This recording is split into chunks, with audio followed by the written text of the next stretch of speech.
love obviously plays a very important part in human life, but so does strife and war often. But even when we're, more or less in peacetime, people we find reason to fight with each other all the time.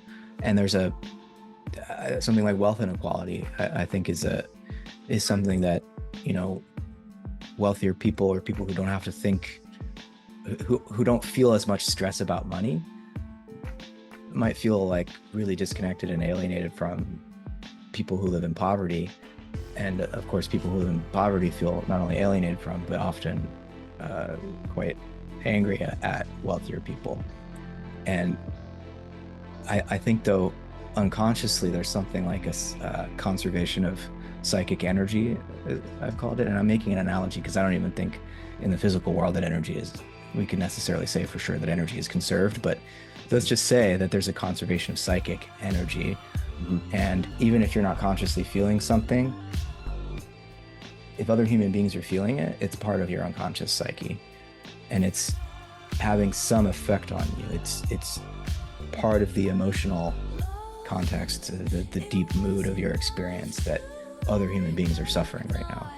You can feel that. You can distract yourself from it, but it's there.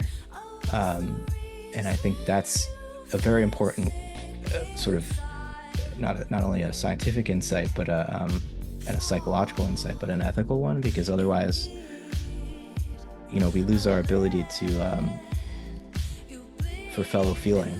And we have a biology that, when it's too materialistic, denies even the possibility of something like cooperation or selflessness in the biological world.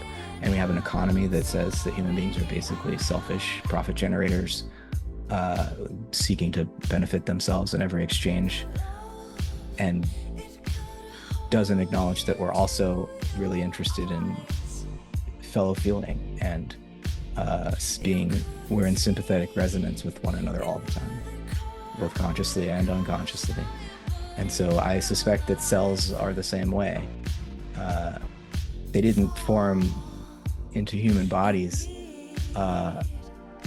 because it was the least painful thing to do. That seems like an odd way to explain the cellular organization that they've taken. I mean, it seems more likely that some of that was going on, but at the same time, there are many ways in which human life is full of deep suffering that nonetheless contributes to the meaning that is achieved as a result of organizing in this way. And it's not even just pleasure. It's like pleasure is definitely a part of the evolutionary engine, but I think it's an even higher sense of the beauty, goodness, truth, these sorts of values that seem to be wanting to express themselves in this process. I mean, I look at it this way. There's like a fear of there being a purpose for our lives that we didn't choose ourselves. And if you accept that the biological process and even the evolution of the whole physical universe is woven out of the aims of the various organisms which are creating it, and that there's a real desire that's been unfolding for billions of years to shape something beautiful, and then you wake up amidst that process and are being given this task, and it's a terrifying task to be given as a human being, to inherit all of that and try to make something that approaches the meaning and beauty of it, and to be a human being with this weird self-consciousness thing that seems more or less unique, at least on the earth, and then to have to make sense of where that comes from. Materialism seems to me to be a trauma response, as a sort of attempt at a naive attempt at self-protection, to recoil from the intensity of actually being conscious of our situation.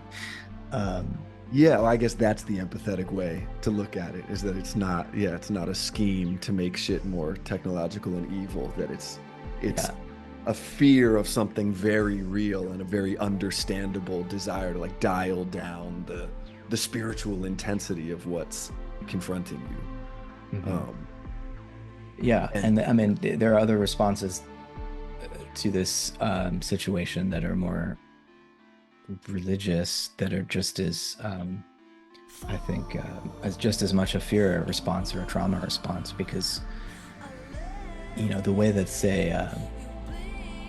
various dogmatic religious institutions would try to build uh, yeah, kind of like a cathedral dome above us to protect us from the full light and like searing light of the revelation itself, is just as much. I mean, maybe it was appropriate at different points in human evolution, but it seems like nowadays humans have become technologically powerful enough that we could destroy the entire planet, and so the urgency of actually waking up to what we have responsibility for inheriting, and how um, evolution is purposeful and we have a role to play in that.